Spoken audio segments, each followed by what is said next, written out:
Get it? Hi, everybody. Hello. Welcome. This is a very wonderful and important and hard episode of the Roundtable with Brian Zimmerman, and I'm Sarah Blessing. Um, just like I'm really proud of my friend Brian. This episode is going to be tough for him. The last episode we did was tough for him. And get ready. We're going to be talking about some intense topics about war and how Brian has to detach from what's going on so that he can survive it. And this is something he has not thought of in a long time and doesn't want to think of. So it's going to be really good for him to share the story. And I just want, Brian to know this is a safe space and we care about you and we're here for you. And so how are you doing, Thank you. Brian? In far away, different state than me. How are you doing? Yeah, I'm doing really well. Things are going great out here. It's great to be back in Colorado. I don't think I realized how much I missed it. The mountains are so peaceful for me. It's such an escape to be able to get up there, and I feel closer to God. I feel more in touch with myself, with where I'm at, with how I'm feeling, and uh, I'm in a good place. That's like you said. To be completely honest, this topic, this this show, I've kind of been, um, not thinking about it as much because it really has to.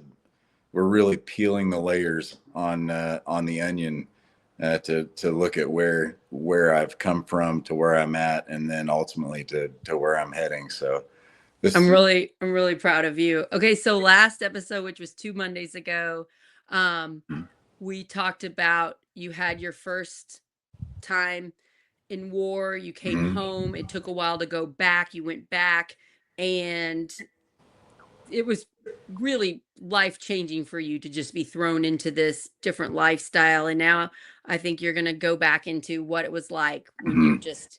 you're at this place, this violent place with war. So what would you like to talk about, Brian? Well, I think it's important to talk about now, kind of like you said, wave tops. We talked about my first deployment, some of the struggles that I had going into the next deployment, and then the next deployment, and then the next deployment, and this. So, kind of where I want to pick up is okay. So I've done these deployments, and I've had the privilege of working with some of the bravest men and women I'll ever meet in my life, and where I'm going is a really dark place in my mind. Uh, and I think a lot of vets and even people who see traumatic, events, when you see those things and you experience those things, it starts to change your perception on everything. You really start to close off that emotional side of who you are, and that compounded with the fact that growing up as a child, not receiving uh, love the way I should have received love. There's already a stay at arm's length to begin with, Right. So, uh, so what was happening with me is through each deployment, I gradually began to well, two things began to happen. One, my humanity just was being whittled away at, and two, I began to detach from if they weren't involved with going to war, with training, with that, they just began to really get pushed away. So family, friends, even I would go so far as to say that I began pushing God away, and I think that it's because the things that you see, the things that you experience over there, also uh, losing friends, knowing that your friends are, where are they? You know that they're somewhere in this country. Where are they? What's going on with them? They're in Kandahar in Afghanistan. There was a flag that they would raise and lower. So if we went a day without losing anyone, the flag stayed up high. But as soon as word came out that we lost someone, it immediately came down to half, to half mast. So you And would see that you lost somebody, but you didn't know who it was? Right. You just look at that flag, and I don't recall a day for that particular deployment that that flag was ever not at half mast, half staff, whatever it is.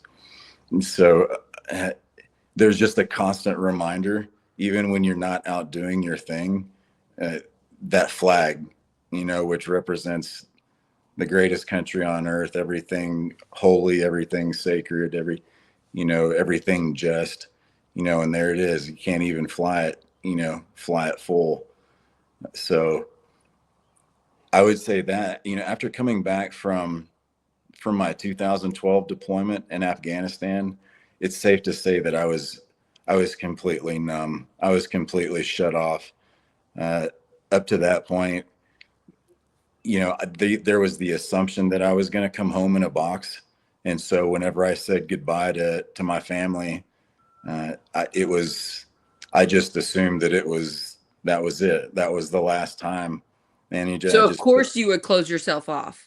If you yeah. thought you weren't gonna survive and this is painful, you're Hmm. gonna close yourself off to avoid that pain, and it makes Hmm. complete sense. And Yeah. it if you think about people in society that have faced a lot of trauma, it makes sense that they're doing that too. They're Right. detaching they're detaching from real love, the right type of love. It's Hmm. too painful. Yeah. Right. Yeah. Exactly. And that is exactly what happened to me. It was uh, it it was such a it was so easy to just completely shut everything and anything off that didn't involve me deploying. It- Do you remember during this time, like, letters and phone calls and how those would go? I don't know that I wrote very many letters. I wish I would have, looking Well, back now. yeah, but I mean the letters from them. Do you remember reading letters from them No, or phone calls? no, I remember a few phone calls, but as far as letters and things like that, I don't remember getting any letters. Not because they didn't want to, simply because I willfully failed to give them an address to. Oh, wow. So when I You were left, I really wanted to cutting be yourself gone. off. Yeah. I was gone. I didn't want the even calling home was a distraction. It was something I did because I knew it was what they needed. It wasn't for me. I would have assumed just gone the entire deployment without talking to anyone, you know, back at home. So yeah, that was, and I want to apologize to my family, you know, for that. I don't know that I've ever done that to, you know, publicly done that, but I did. I wrote them off, friends in my life. I'm sorry. I was in a place where I was unable and unwilling to, you know, to hurt in that way. And so what that did was that just caused me to continue to clam up, to completely turn inwards, you know, completely self-sufficient, not have to worry about anyone else, or really just worry about getting attached emotionally. And that, I mean, obviously that is going to damage any kind of relationship that I'm in. So, and it did. Uh, so it was, yeah, it was really tough. It was really hard. It's good. So I'm so grateful that you're talking about it because I think this is the hardest stuff to talk about. And I would say the most important. I'm so grateful that the Zimmerman family adopted you and loved you the Mm-hmm. right way and that you're still getting love from them. You see that they don't care what you did back then, that You're they right. just love you now. Has Right. that helped you to accept, the reality of what happened?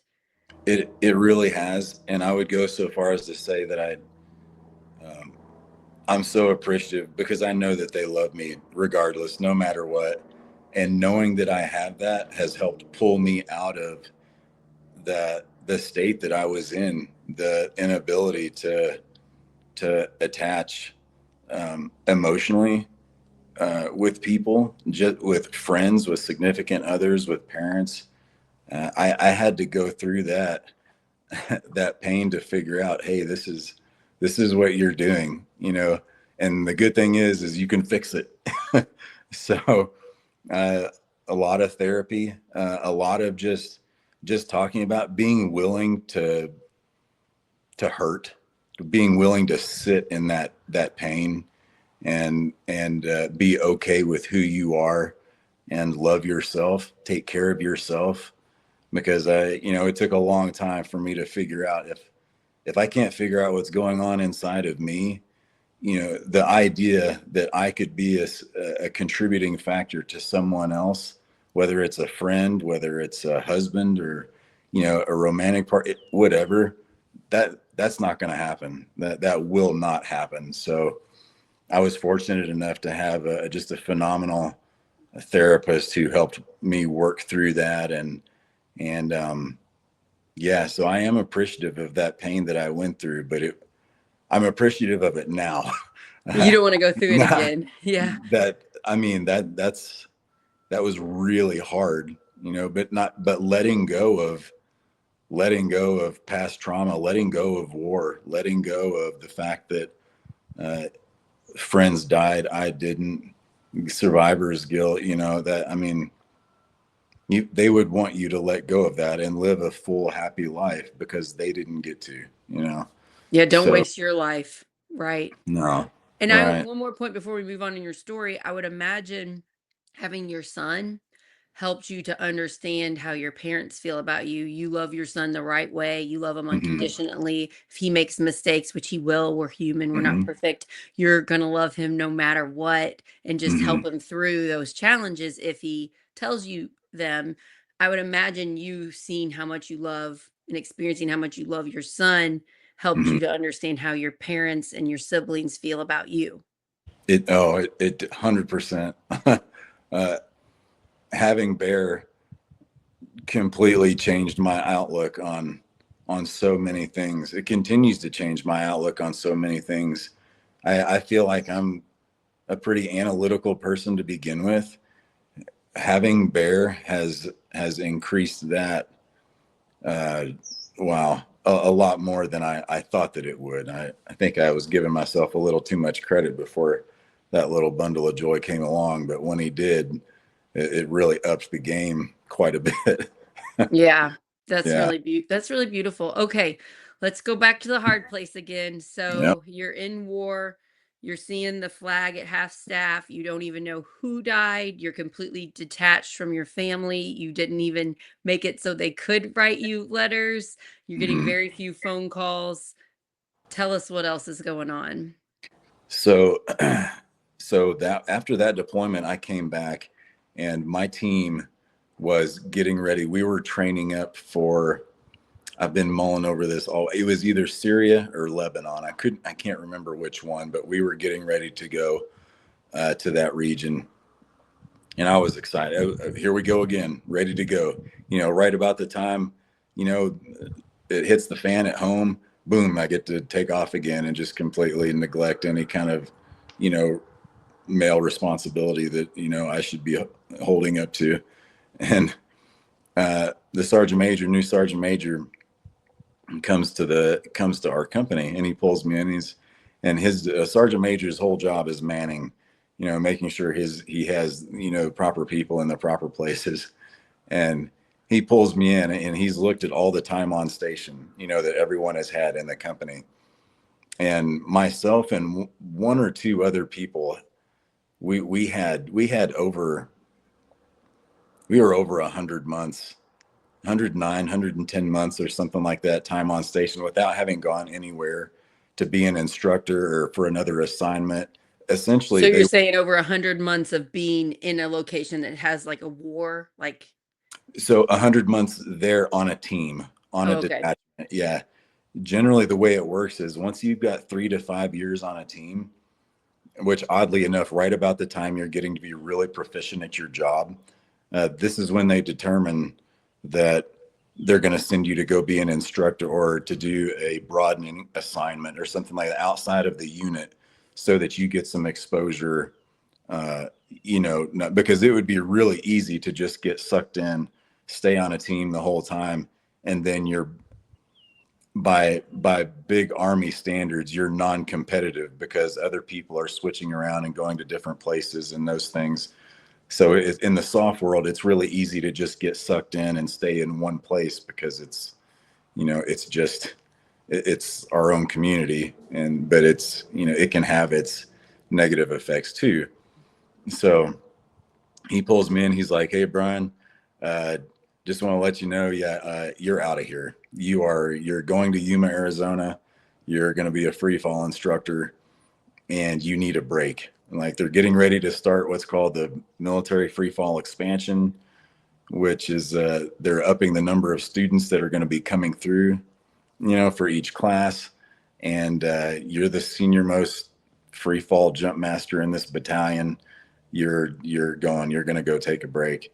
And I was extremely adamant that that was not what I wanted to do. You Not wanted to stay in that place you've learned how to that it, survive in. yeah, that was where I was comfortable. And so I kicking and screaming and quite a few closed door conversations, and it was, it was I was not looking forward to it. But I also too, my wife at the time, we had already separated, and I was uh, I was present, but I wasn't present, getting ready to deploy again. But I'm just kind of like weighing this scale. What do I do?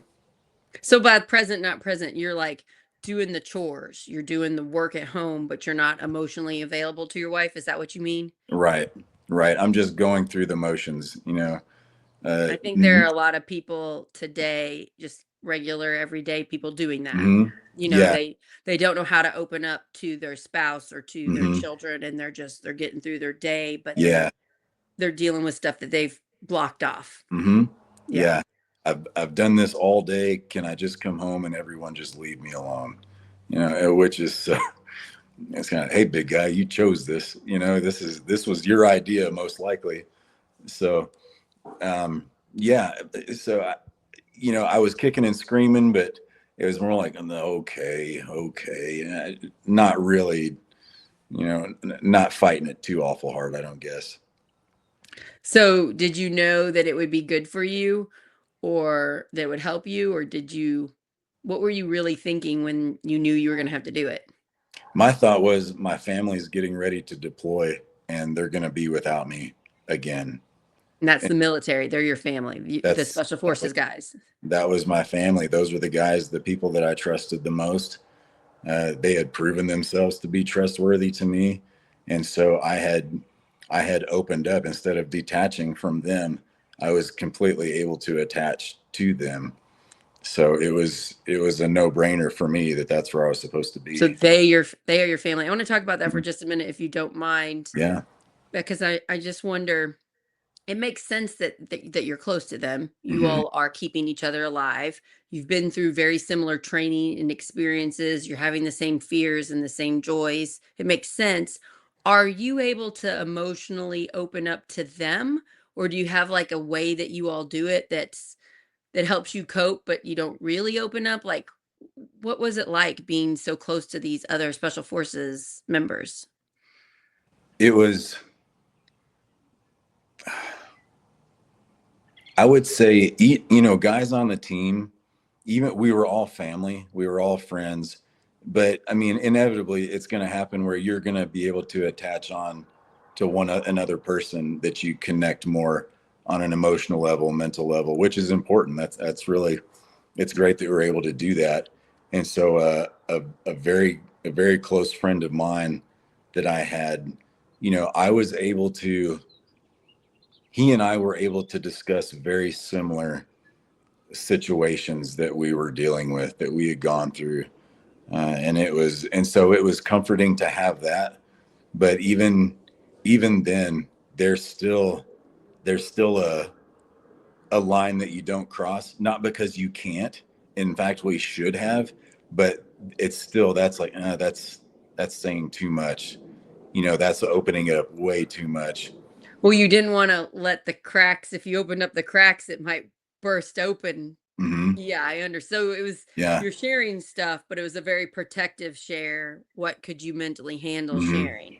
Yeah, that makes sense. In fact, I'll even go one step further with that. Uh, that concept was confirmed when during a yearly psych eval where we go in, you talk to the psych, do your whole thing, Oh yeah. and um, and I actually said, "Hey, I I've got some stuff going on. I don't know what to do." So And you did tell the therapist that you had stuff. and Wow. the therapist said, that's great. Hold on to that. This isn't the right time to peel that onion back yet because you've still got a job to do. Wow. So what that confirmed for me was, hey, you're doing everything right. Just keep it all in. Whenever you get to the end of your career, whenever this is all over, then we'll open up and talk about it, and we'll fix everything. I You know. mean, did you I'm sure you might not know this for sure, but it sounds like to me these therapists were told by their bosses if somebody starts to open up, say keep it together a little bit longer until you're Hmm. done with this military journey and then we'll help you Yeah. instead of let's help you because if you opened Hmm. it up maybe you wouldn't be ready to go back and Hmm. keep serving. I would. I don't know that for a fact, but that sounds like the Army. The Army's going to get theirs. They're going to get theirs. Regardless of what happens. That's that big green wheel. That's going to keep on turning. And if one of the lugs comes off, that's okay. That's why there's 400,000 other ones. So I would. I don't know for a fact that that was policy, but it wouldn't surprise Right. me one I mean, bit. it just sounds like it because I've been in therapy for a year with a really good therapist, and if I said a new thing, like I'm ready to go deeper, I Yeah. guarantee he wouldn't say stuff that back in and keep Hmm. doing what you're doing. Maybe we'll talk about it in a few years. Yeah. That's Yeah. not healthy therapy. So, No. I'm not shocked, but I am sad because you were ready to start healing and you had to wait longer now. Hmm. That was, I want to say that may have been right before I went to Yuma to be a free fall instructor, maybe like a month prior, or yeah, I don't, it was, I'm pretty sure it was But right before. maybe that helped you get to become a skydiving instructor. Maybe that evaluation led to you being pulled. Uh, I enjoyed jumping to begin with. And as a free fall instructor, you're responsible for your students' lives every single day. They, you have people who have done skydiving on the civilian side, and you have people who have never exited an aircraft, from 14,000 feet before, and everything in between. So, uh, being there and being responsible for other people's lives, it was awesome for me because that meant that I didn't have to worry about my own life. I was Right. thinking about me. You know, I, Right. I had kind of, and I feel like most free fall instructors would say the same thing. They enjoy jumping, they enjoy doing that. We enjoy teaching our peers instead of teaching a a foreign military how to fight their own war when in actuality all they really want is US money. It was nice to be able to come back and train your peers on how to do something that they're going to go do in real life. So that it was fulfilling for me, but it also just continued to pack it So in. you're not letting stuff out, but No, you are getting a break from trauma. You're getting a break from the getting violence and the yeah, war and stuff.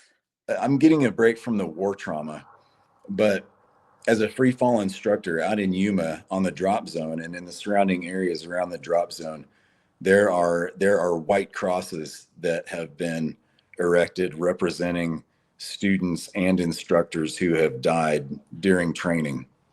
So every single day you're driving back from the drop zone, there are multiple crosses out on that drop zone. It's a I did it's not a know big drop. that. So death is something that's present every single day. I mean, when we, as an instructor and a student, when we jump, when our feet leave that aircraft, we're dead until we decide to save our own life, or until I have to save the student's life, which happened on the regular. I mean, that was a regular thing. Yeah, you showed me a video once of you Yeah. saving someone on while you two were flying. You Yeah. realized there was something wrong with his gear and you reached over and fixed it right before he pulled it and he didn't have any idea.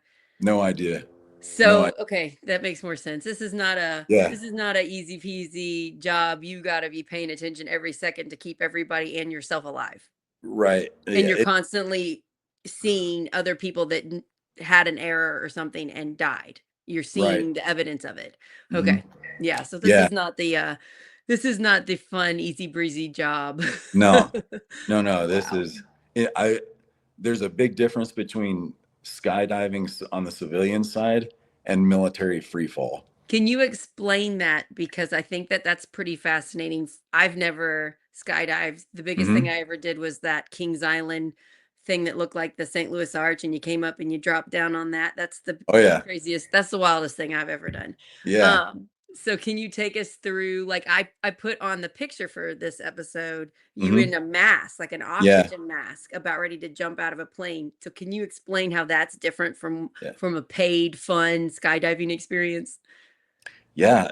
So everything that we do in the military, we're training towards something that would aid us in combat. So the military free fall, that is, think of it this way, that is simply getting to the mission. Like it's part of the overall mission, but that's simply the infill method. You know, so there, and there are a thousand little things that go into making sure that everything is done correctly. And when you're jumping from high enough altitudes where you're required to be wearing oxygen, everything, the ante is upped quite a bit. I mean, that's why we have two jump masters on the bird at all times, because one of the guys has to be out on the ramp looking sure that we're going to put the guys out in the right spot, and the other guy's back there making sure that if there are any issues with guys gear or whatnot, because not everyone's a jump master, so he's able to fix things and get all that taken care of. And when we're doing high altitude training, when we have an oxygen console, an actual console on the aircraft, we have a phys tech, usually from the Air Force, or one of the Army riggers who's gone to that training, is on there making sure that everyone's getting oxygen, making sure when they disconnect from the console and then they hook up to their bottle, that O2's running. I mean, they're just there are a lot of things that are going on. Huh. So and we have to teach them all of that stuff during the basic course. So you're taking a piece of hardened clay, because they're operators, they've been there, done that, but you're throwing them into a whole new different, uh wow, this is not what is that the curvature of the earth that I can see over there? Oh, wow. And yeah, so it can be a little overwhelming at times. And what kind of has this hurt your body? Like how many jumps, you don't know exactly, but about how many jumps have you done in your lifetime? I would say military and civilian. I mean, I'm probably pushing close to 41 or 4,200 jumps. It's over 4,000 jumps out of a Hmm. plane. Hmm. Has this hurt your body? Because I would imagine the impact, especially that you're saying this is different from regular skydiving. And I know regular skydiving can Yeah. have issues. Yeah. Yeah. It most certainly has. It was when I was at the VA getting checked over, and the whole thing, and this lady that was the doc was looking through my packet, and she was looking at the number. She's like, "This is the number of times you've jumped from an airplane this many." I mean, I And imagine there's very few people on the planet that has jumped that many times. Well, being on a free fall team, I mean, you're going to get a lot of jumps. I mean, that's your job, is to infill in that method. So, but one of the main differences with military free fall is from civilian is, you know, 9 times out of 10, we don't fight during the day, right? Oh, So you're jumping at you're night? doing everything at night too. So, That sounds yeah, so much scarier. It's already terrifying enough you're jumping out of plane really high altitude. You're doing it at night. yeah, I mean, you can't. So you have your night vision goggles on so you can see. I mean, but your depth perception, once you go past 5, 6,000 feet, it could be 6,000 feet or 25,000 feet, and it's down there somewhere. I just that's just the way it works. Wow. Hmm. So not only are we teaching them how to jump, but we're also teaching them when they get back to their teams, they're going to have to learn how to use their navigation aids. You've got your radios that habitually want to break on the aircraft in flight before you jump. So you've got to make sure all that stuff is up and running. I mean, there batteries. I've had batteries literally, 30 seconds. I'm the jump master on the aircraft. I'm looking out the back of the plane. I've got the spot in sight, and the brand new batteries that I just put in my NVGs, night vision goggles, they burn out. So now I've got no, so now I have to calmly, okay, I've unscrew this, toss that. I kept spare batteries right there in my chest plate, in my pocket right there. Pull them out, put it in, turn it in. Okay, you know. Now look down. Oh, the spot's back there. Okay, so I tell the loadie, hey, you're gonna have to go around again. My batteries went out. But it's just I was always able to stay really calm Right. doing, even though I'm afraid of heights. I knew that I had 11 guys behind me, every single one of them looking at me up on the ramp and going, if Brian's nervous about something, there's something really wrong. So being calm and methodical and going through the steps and, looking back, giving them the relax, hand signal, But inside, you're freaking out a little bit. No, You I kept it calm? enjoyed, I need, because doing that again, this was all detachment from myself. Even I Yeah. didn't have to focus inward. I Interesting. didn't care so much about me, but I did care about those guys. So So it, you just detached your own emotions and feelings because you needed to project peace and calm and everything's fine, even though your mhm, batteries ran out and they're in this most intense moment of having to jump out of a plane at night. mhm, Um, that is one of your superpowers that you still have. You have this amazing ability to be calm even when things are stressful. Sometimes I will project stress and I will tell you what I'm stressed about. And you're like, and you think about it for like 10 seconds and then you say like the wisest thing. And then I think about that for like an hour and then I follow your advice and then things get better.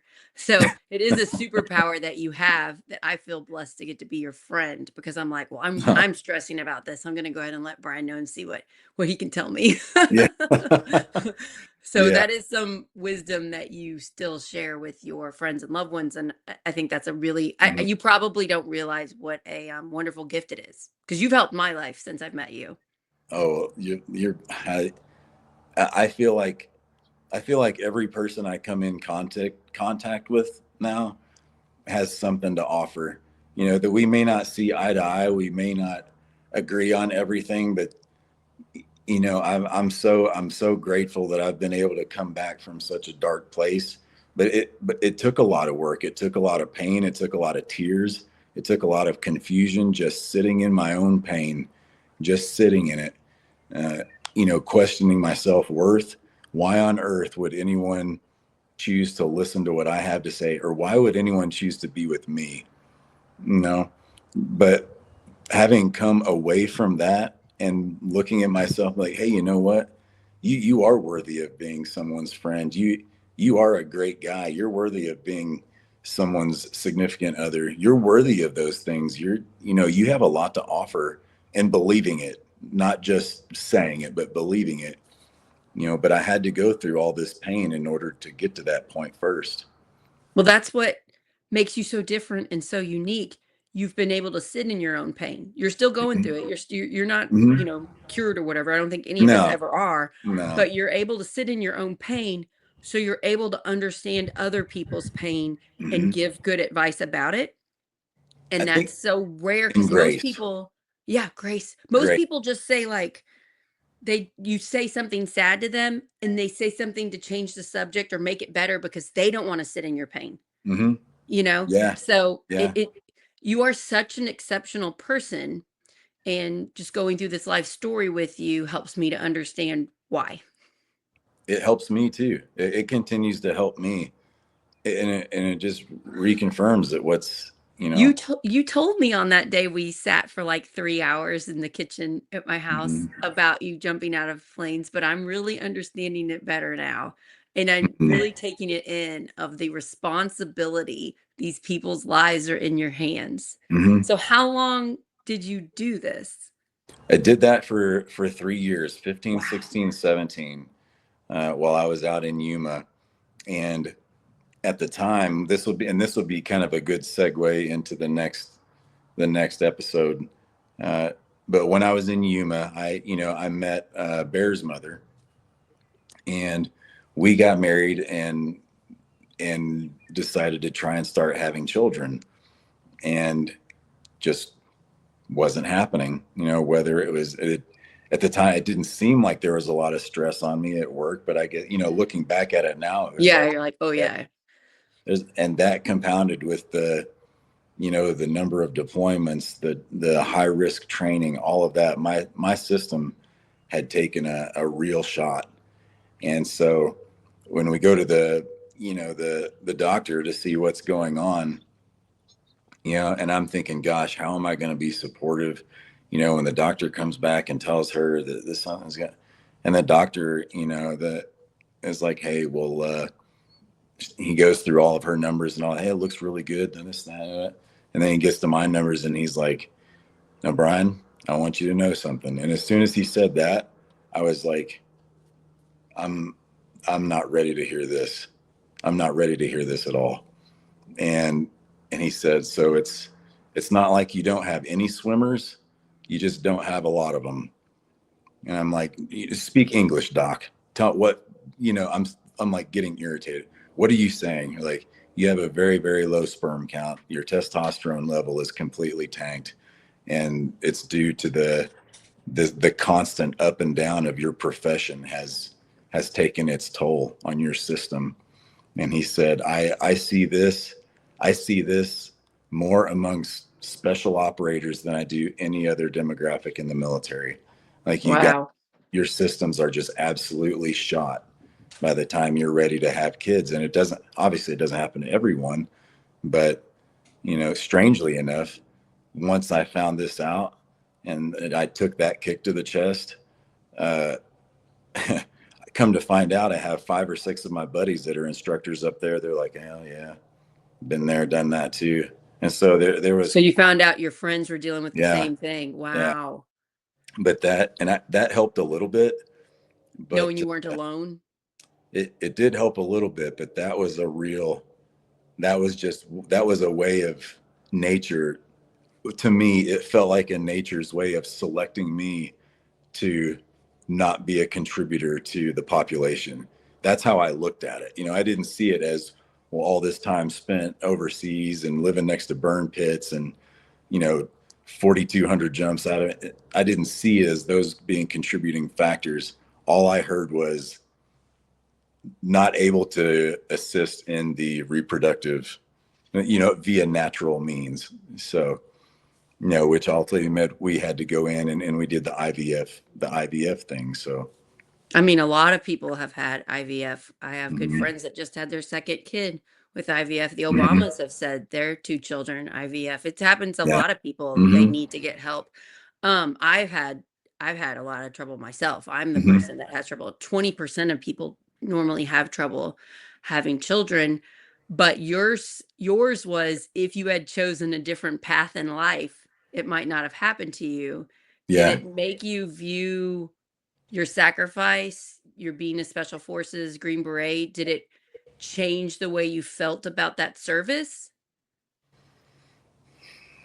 I would I would say a fair amount of animosity towards the military had already set in, and this was a pretty big dump truck load full of dirt right on top of it. I would say, yeah.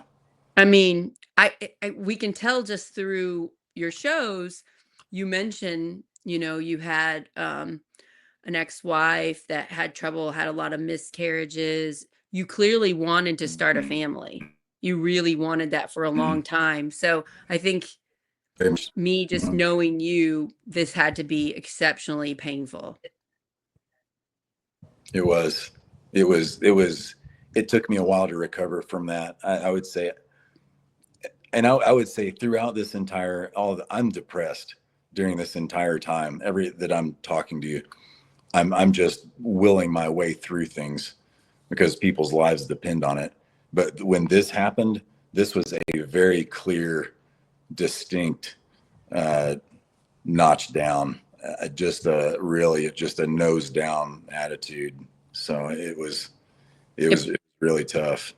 And you're still pretty detached, do you think, emotionally about what's happened? Like you haven't opened up any of the wounds of what you went through?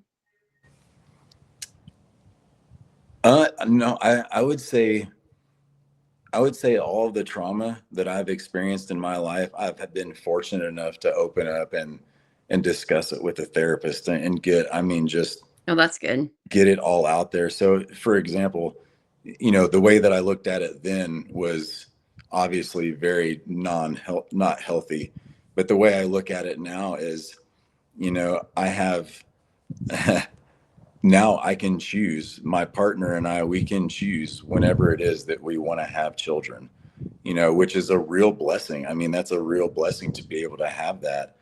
And so, it's just a shift of focus, looking at it negative or look at it positive, which one's going to affect you in a better way.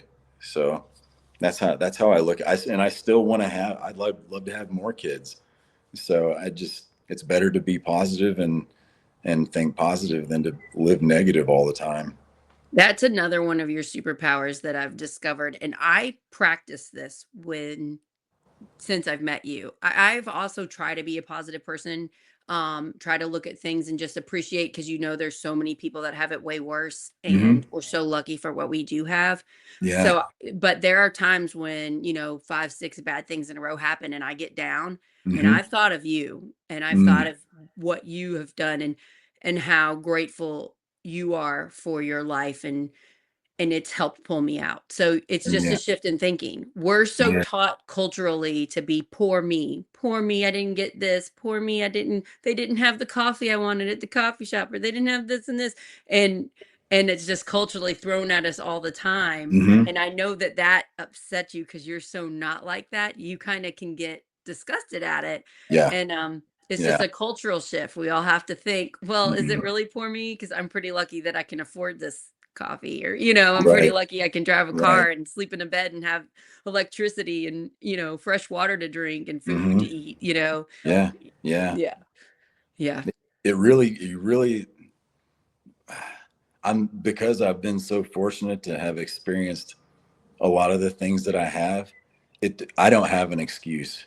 Like I literally don't have an excuse because I know how bad things are in other places right now, and it's okay to have bad days, recognize that it's a bad day, do self-care, take care of yourself. If you're not taking care of yourself, you're going to be worthless to everybody else. So it really is just, I think it's being able to just sit back and take some deep breaths. Hey, think about this. Is it so bad? Is it really that bad? Are you going to let today's problem ruin tomorrow's happiness?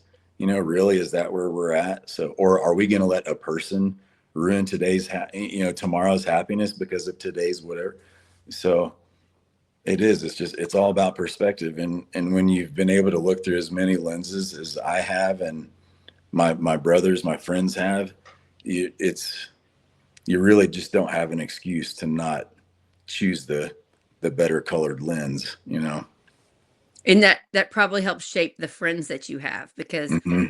if I've had friends in my life that complain about everything, it can bring me down and make me Hmm. see that perspective. And it really is, it's just a mindset. So Yeah. I really try to have friends that they can handle bad stuff. They love me no matter what, and they're not going to gripe about Hmm. everything. Yeah. Yeah. So I would understand why you would want to be around friends that are special forces veterans, like, because you guys shared some pretty intense Yeah. experiences. we're, And we're I a little bet you're different. not griping about your coffee order. I no. I may now. I've been away from it, over a year now. So, but yeah, it's for the most part. Yeah, but it also rubs off on other people. I think, like you said, if someone's having a bad day and you think about a friend of yours that was in the military and the whole thing, it kind of really helps you bring it in perspective and think about, is this a problem, or am I turning a molehill into a mountain here? What's going on? We So do that so much. We take things yeah. personally. We judge others. We assume we know what other people are thinking, and we let it bring Mhm. us down. And we just need to cut all that stuff out and focus Yeah. on like the what matters. Like my family matters, my Yeah. friends matter. Yep.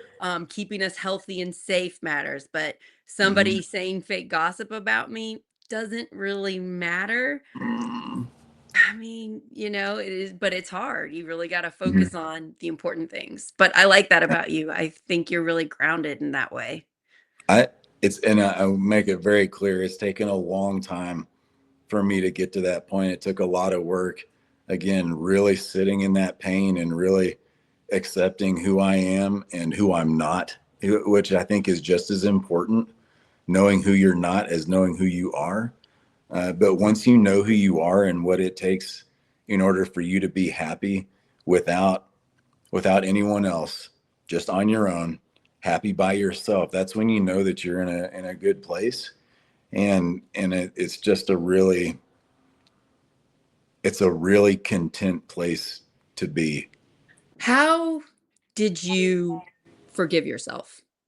How did you forgive yourself for this episode where we're talking about you being detached from your family? I mean, we gave Hmm. the long answer. Hmm. What would be the short answer to that? I when I confront, I had it took me confronting my emotions, and I had to outline it. Where was I at in life? What had I experienced in life? What were you dealing with in life at that particular time of year? What was going on? So I really had to dig in and think about what was going on, and having the positive attitude that I have now, being able to identify it and go, man, that guy was so lost. Like that he So you was. had empathy for yourself? Mhm. Yeah.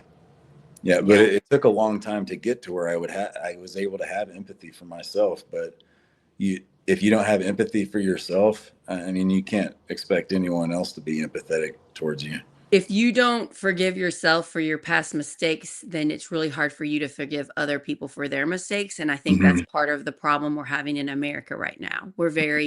We blame people all the time for their tiny little mistakes or their big Hmm. mistakes. And I think those people that are doing the blaming they haven't come to terms with their own faults and Hmm. forgiven themselves. I feel like that's one Yeah. of our biggest problems in society, honestly. Hmm. Well, it's a whole lot easier to shine light on somebody else than to take the chance of it shining on me. Because You're scared of somebody seeing your own faults, so you yeah, shout at somebody else's faults. yeah. Yeah. Yeah, I really didn't understand this until I went through suicidal thoughts a little over a year ago and then got Hmm. really good therapy. And, Hmm. like, I was well enough as a person to have realized that was bad and to immediately get love from my friends and family and Hmm. get therapy. Like I jumped into it so quickly once it happened because I was a mom. This was Yeah, over a year ago. I was a mom to kids in preschool and an eighth grader. I was like, oh crap, I got to get healthy as fast as possible. All these people rely on yeah. me. And I have so much empathy for my past self and what I put myself through. I put myself around a group of people that really hurt me and they really didn't give 1 ounce of crap about me. Hmm. And I'm just like, I am never going to do that to myself again. I'm never going to try Hmm. to help people that are so rude. So I really had to come deep of compassion for myself and I Hmm. never had done that before. I never gave myself enough empathy to I would just be like, sure, I can be around terrible people. I'm trying to help. I'm trying to help. I'll just keep doing it. And Hmm. now I'm like, oh, I'm never going to do that again. Yeah, yeah. There's so much truth in that, and I can't remember who said this, but I kind of picked it up and started using it myself. But they said, show me your friends, and I'll show you your future. So who do you surround yourself with? That's kind of, and but that's also too, there's another side to that too, because you've got to be willing to step outside your comfort zone and be around people that are not like you, that struggle in different ways and have other, you know, because if you don't, you're just living a safe life. It's real easy to just stay within your own little, 10 feet around you, and live life happy. But, what kind of limited life is that? You got to get out there and you've got to be willing to hurt, and that's really what it comes down to. Be willing to hurt and rely on that strength that you have within yourself to to to get you through that, you know. And I Which, got new friends. I legit got new friends after that experience because I changed so much. And I got friends that love me no matter what, and they don't judge me, and I don't judge them. And yeah. we don't talk every day, but when we Hmm. do talk, we share the deepest parts of ourselves because we know that we love each other no matter what. And that's Yeah. so special. Hmm. Yeah, it really, that really is something, hurt can hurt can build walls, or hurt can cause growth, you know. Right. It's completely up to you. It really is. So, I'm a much more empathetic person now than I was a year and a half ago. hmm. And it's helping me in Project Next because our mission is to unite people and to have empathy for everybody and to look Hmm. at their situation and realize they're seeing their life this way and to care about them. And Right. yeah, so and this is why I think when you found Project Next, you're like, oh, I identify with this. I'm doing Hmm. this too, which is Hmm. really beautiful. Yeah. Oh, Yeah. so yeah, we can go ahead and get off now. Thanks for doing this with me. I've been missing my friend who's states away. I'll be glad Yeah. when you come back. Yeah. Yeah. I'll get back. I think I'm getting back 1 June. 1 June, I think I'll be back. Yeah. Finish up That'll out be here, nice. and yeah. Yeah. So hopefully we can do this again next week, Yep. talking more about your journey. And I'm just so proud to be your friend. I'm proud of you. Thank you. Everybody, please share, especially if there's somebody in your life that you think this conversation might help. Please send it to them. You can Hmm. like copy the link on YouTube and text it to someone. Um, you just click the little dots of the show, find it on YouTube or Hmm. share it on somebody Facebook Messenger that maybe if they listened to Brian's story and what he went through, it would help them to talk about their own. Everybody has trauma, everybody has hurt, everybody's been hurt by others, everybody has hurt others. Hmm. But we're on this beautiful hard life journey together. We might as well make the best of it and reach Hmm. out to Brian or myself if you need anything. I know Please Brian, do. you really Please do. care. You really care Yeah. about mental health, especially veterans, especially people in the military. And I think you understand what they're going through better than most people. So even if you don't Hmm. know Brian, you can reach out to him on social media and he will get back with you. And I think that's a really beautiful thing that you do. And Yeah. Please do. Please same do with reach. me too. I've had hard times and yeah, we care about you. Mhm. Yeah. Thanks, everybody. And Thank we you. will see you next week. Thank you, my friend. I'm proud of you. And I still don't I'm know how proud you of did you. all those things. I don't know how you did all those dangerous jumps in the night so far. I don't know how you did It, it. I had the rest of my life to worry about it, right? Yeah. Yeah. So, there's a reason we call you a hero. I think you get it, but I don't think you get it 100% why. I get it more since I know you. I'm so lucky to be your I friend. appreciate it. I was privileged to get to be in that role. Lots more lives coming up this week. We're doing a lot. Mhm. I think it's Project Next busiest week. It's Sarah Blessing's busiest week. A lot of shows. So yeah, I'll see you all tomorrow at the animal shelter around 10 to 10:30 in the morning. And you can watch it after and see some dogs and cats. You got a cute cat from this place that I'm Oh going yeah. to. Oh yeah. Jimmy Yes. Hart. Oh, he's awesome. Yeah, I love your cat, and I can't believe this beautiful, long-haired, I know. adorable, friendly thing came from the animal shelter, but it's why I'm doing a Yeah. live there tomorrow. Let's meet Yep. some more adorable animals that would love a home. All Yep. right. See you all tomorrow, everybody, Take and care. thank you. Bye. Bye.